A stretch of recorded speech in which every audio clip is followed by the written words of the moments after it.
Trail got wings. This ain't this enough, I ain't that enough. Too black, but not black enough. Hello, everybody. Welcome to Woman Crush Every Day. I'm Tang. I am Al Wu. And we are live from the moon. The moon, y'all. I know I should have said it probably in the last episode that I was going wild with it. I was going out of space this time. But that's the safest place to be given this COVID-19. Yeah, absolutely. I've been watching Moon News and they're not talking about Corona at all. Anyway, we're talking about Twenties, episode 7 by Lena Waithe on BET. And yeah, we only got a little bit of Hattie this episode, but I think we get some good stuff. Yeah, we got Hattie played on this episode. I feel like there really wasn't too much love, but we did have some interesting moments in the episode. Yeah. So let's just go ahead and hop right into it. Yeah, go ahead. Yeah, the first scene that we have with Hattie in it is she and Idina are at the coffee shop, and Idina seems like she's on break or something. She's reading a magazine.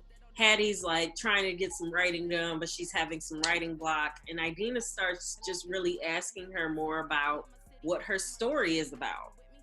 And so Hattie starts kind of talking about the story about this person who is always going to end up with the wrong person because they don't want to ask for what they want. And the other person does want to ask for what they want, so they just end up continuing to be together even though they shouldn't.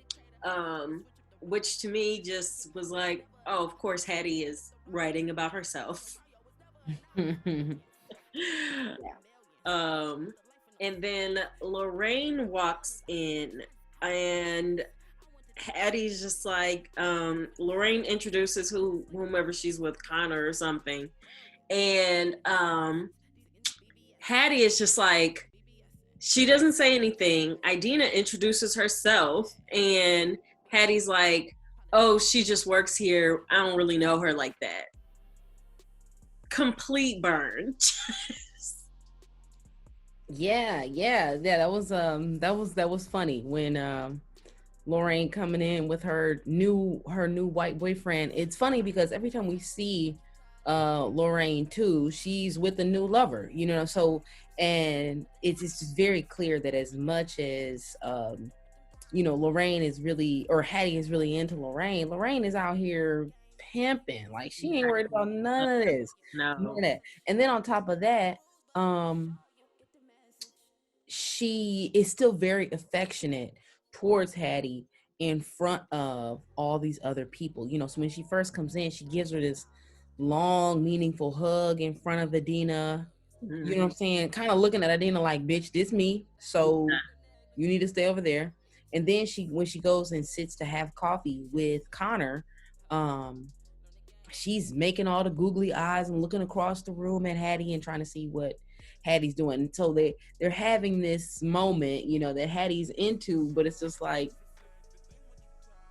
she shouldn't be, like for all the obvious reasons. Like, yeah, I mean, because it looks like affection, but Lorraine just really feels ownership over Hattie.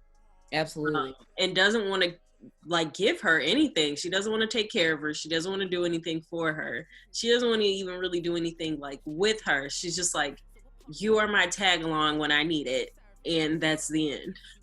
Yeah.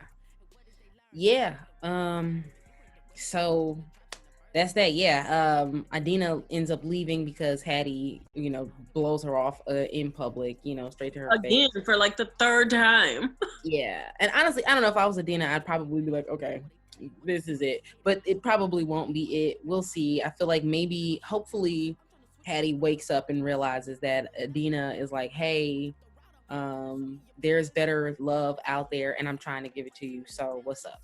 Yeah. So, or we'll see Idina kind of getting into a relationship with somebody else and Hattie having to watch what she could have been a part of, which I guess maybe would have been a healthy relationship. Idina seems to be on the rational side. Yeah. So then we see Hattie in the writer's room. And when Hattie had previously been talking to her friends, they had been talking about this, well, basically persona or attitude of a child, of like a white dude who can walk in a room and feel like they own it, and have that confidence and that like generationally built confidence of things will work out for me.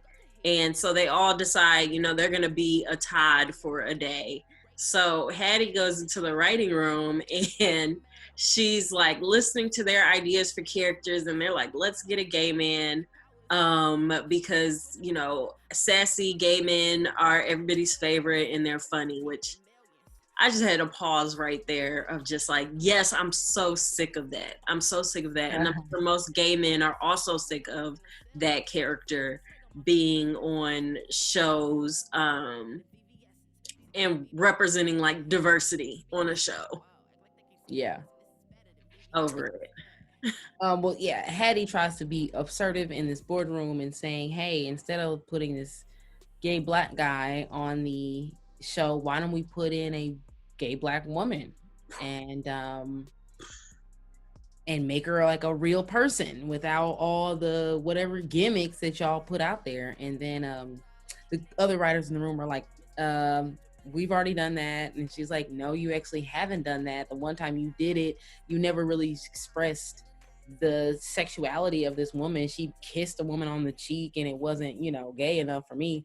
And then they're like, well, so and then pretty much, and then Ida jumps in and is like, you know, what is your job? What's your job description, Hattie? And then Hattie's like, to make your job easier. And then she's like, yeah, you're not doing that right now. So Hattie has a seat. She's feeling mad stupid and has to eat that.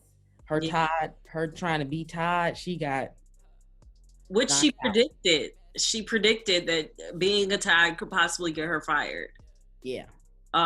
Which I feel like this is the ultimate like bitch slap to every production company who's ever turned down the idea of a queer black woman as the lead, because they're having this conversation on a show where Hattie is the lead. Mm-hmm. I feel like that's like the sweetest writer's revenge ever. Yeah, no, that's, I think I love those little Easter eggs and those moments that you see where Lena Waithe is including those kinds of things. Yeah, so that's really cool. Yeah. So I think that's really all we get from Hattie this episode. I do think it was nice at the end of the episode where you know, Nia, one of the friends, is doing her yoga class and kind of ends with this affirmation and this like mindfulness thing, and then they play Nipsey Hussle, and the episode airs the week of the anniversary of the death of Nipsey Hussle. So I just thought, you know, that's what happens when you have Black people who are running shows, is you get those things that matter to the community, that are speaking to the audience. Like, you understand the relevance in the calendar and when things will land. I was just like, man, I really appreciate that. Yeah, overall I thought this was a really cool episode, and you know, still let's get to the next one. Yeah, so tell us what you all think. What else are you watching? What characters are you paying attention to out there? And yeah, what do you think of the show 20s? Yep, drop that in the comments. Make sure that you like this particular episode and also hit the subscribe button. Absolutely. And that way you'll get all the notifications for when we drop new content about queer characters of color on TV and all that good stuff. So yeah, absolutely. And then I'm gonna do shameless plug. One, you've got on a sweet hoodie there. Yes, absolutely. Again, this is Beats Rhymes Everything.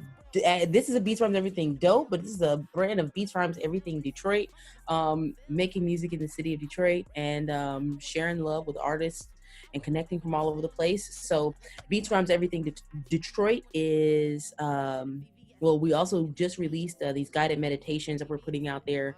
So in addition to like the clothing and things like that, you can stream the guided meditations on Anchor and on Spotify. They're specifically geared toward artists who are trying to tap in and find some peace and, you know, just remember who you are as an individual and as an artist, to stay creative and stay creating. So yeah, tap into that. Dope. And then I'm wearing El Kalamazoo shirt, and that's from my play series about queer women living in Michigan. So if you're ever in the Michigan area and you're around some theater, look up El Kalamazoo. Maybe you'll see a showing. Awesome. It's awesome. All right. See everybody next time. Peace. I want the team in the millions. I want the life with no ceilings. If I gotta slake on my feelings, I want the brilliance. I want the team in the millions. I want the life with no ceilings. If I gotta slake on my feelings, I want the brilliance.